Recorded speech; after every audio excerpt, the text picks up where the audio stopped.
So the reconnaissance begins. We're looking at a week 2 matchup, the Atlanta Falcons versus our Philadelphia Eagles, and how it's slated to play out. So we're going to go in depth, look at who they picked up at the draft, that being the Falcons, as well as their roster and how it compares to the Eagles position by position, and see if we have the overwhelming odds or are they going to give us more fight, being a fellow bird of prey, than we expect.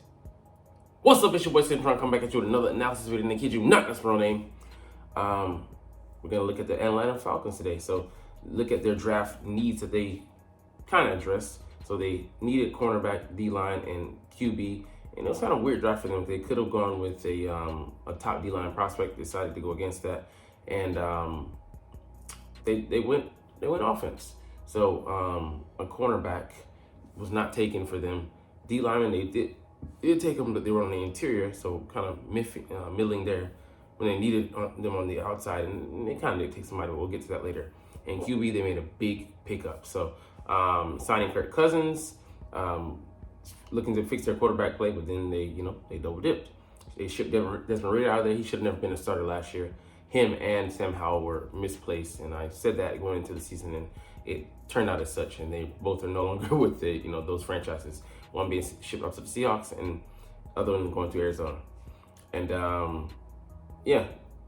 defensive tackle, they had a need, but they just kind of went overboard with it. But they had two guys, but at least they needed depth at the very least. But they got that and then some more. But let's get into the picks.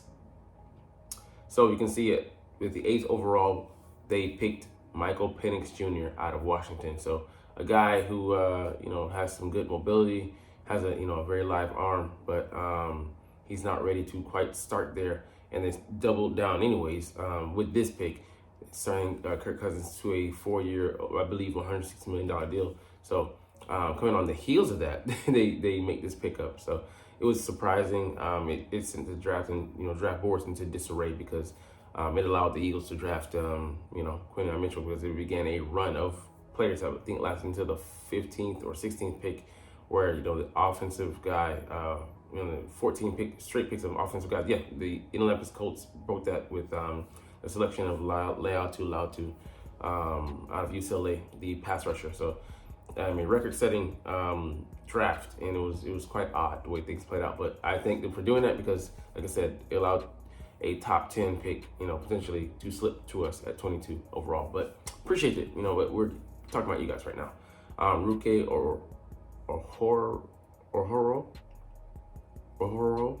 yeah, I can't even say that. But anyways, D tackle out of Clemson, a talented guy. Thought he went a little bit early here, but they put a value on him and they got him.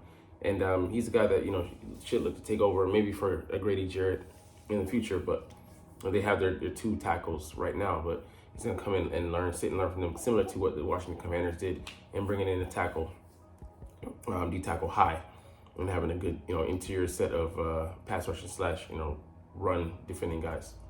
Braylon Trice, they double up on defense there, bringing a guy in on the edge there, who I think he has a limited athletic profile, but he could get out to the quarterback, has good discipline, good moves. So he's not the most twitchy guy, but he could potentially come in and solve a piece of puzzle there, because they've had a problem with pass rushers going back to forget the guy out of Clemson, small guy, maybe D somebody, but he had one, damn, his name just slipped off my tongue. But he had one good year and double-digit sacks, and then from there he never reached it. And he was undersized. He was like 230, trying to take on guys easily, sometimes 100, at least 70, 80 pounds, up on him. All right, here began like the depth piece. Brandon Dorius, a good rotational guy. J.D. Bertrand, linebacker who he's going to come in and provide depth. Chase McClellan, a decent back out of Alabama, but they have a good stable, so I don't understand the need for that pick. Casey Washington, a depth receiver, but he could potentially maybe be a future 4-3. And Zion Logue, don't really know about him to be honest, but again, a depth there. So they really went hard on the D tackle drafting 3. So I just kind of mysterious for me. Like, okay, you didn't want to bring in some edge guys, but who knows? So let's see how that upgraded their roster. Are these guys set to start? So I don't know that they got, any better in the immediate future as far as starters wise, because Kirk Cousins is going to be the quarterback. BJ Robinson, the talented guy, top 5 guy already. But he needs around him, supporting cast. But they're running some guys, so it's like I agree with them. This should be a top 10 offense. Drake London, a talented receiver, but they need more help. So they brought in Darnell Mooney, a 3-year, I think $37 million deal in the offseason. So he's a borderline 2-3, and then Rondell Moore also has inside-outside versatility. A solid receiver, but needed to change the scenery, and they did that, getting him out of the desert, hopefully getting his career hydrated as well. Kyle Pitts, he came into the league having a 1,000-yard season, but injuries has sapped his effectiveness over the past 2 seasons. But can he have a bounce-back season with guys surrounding him on the exterior and interior? Jake Matthews, a very solid tackle. Matthew Bergeron, he's stepping into his own. Drew Dahlman, can't really tell you much about him, to be honest. He's not somebody at this point, really. Chris Lindstrom, they gave him a record deal. Very talented right guard, and Caleb McGarry, he's solid. So they have potentially I think a top 10 line, but it's very solid. So they can do a lot. Force them a lot. Now on defense is where they slip, because Lorenzo Carter, you're like, who the hell is that? He's kind of a jag. JD Garrett, makes him up. Grady Jarrett, he's a talented guy. Gets you pass rushing from the interior there. Solid guy against the run. One of the better D tackles in the league. David Onyemata, he's pretty good. But he's not as good as Grady, but he gives you size and he gives you interior presence and a little bit of pass rushing juice. Arnold, I'm not even gonna try. Just another guy, man. Like they're lacking firepower there on the defense. Caden Ellis, he's an average linebacker. Troy Anderson, trying to see if he can.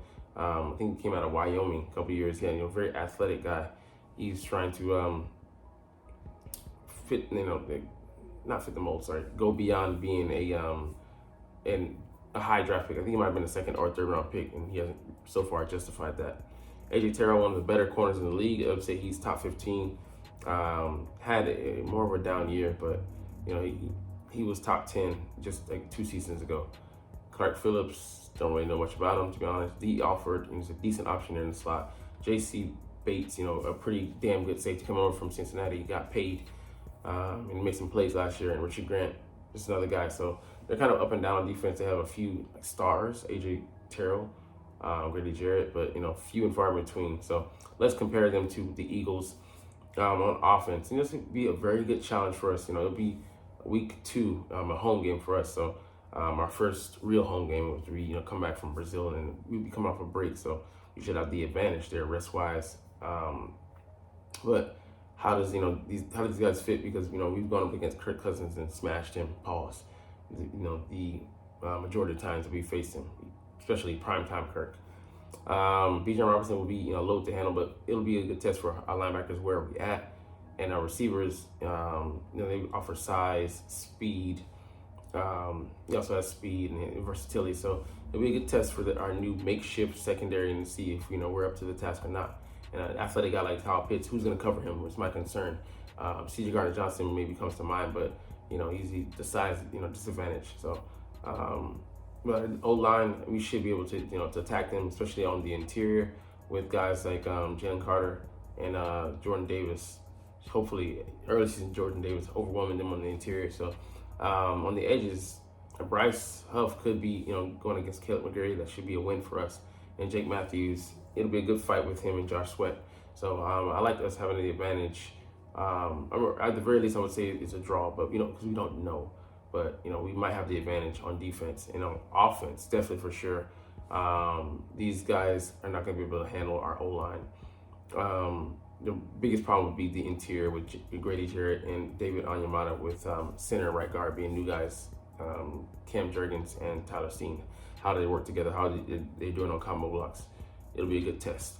But the linebacker level, they're not ready to cover guys like Dallas Goedert, and then corner AJ Terrell will have his hands full with AJ Brown, AJ versus AJ, our AJ wins, and they're not ready for the Slim Reaper or Thin Diesel as what do you call it? Top billing calls him. I love that nickname. But our receiving core should have the advantage there, and we should be able to work them over and at home nonetheless. So it'll be interesting showing for Kellen Moore, showing his wares and what he can do with this offense. But I give it, I have this as a dub, but we'll see how it goes. But anyways, that's all that's all we're gonna cover. That's all we're gonna get into today. But you're not even watching though, but it's all good because I love talking about the Eagles and I love covering and making these videos.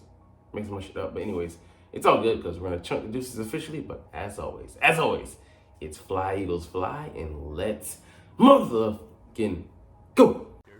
Like, comment, share, and subscribe Thanks for watching.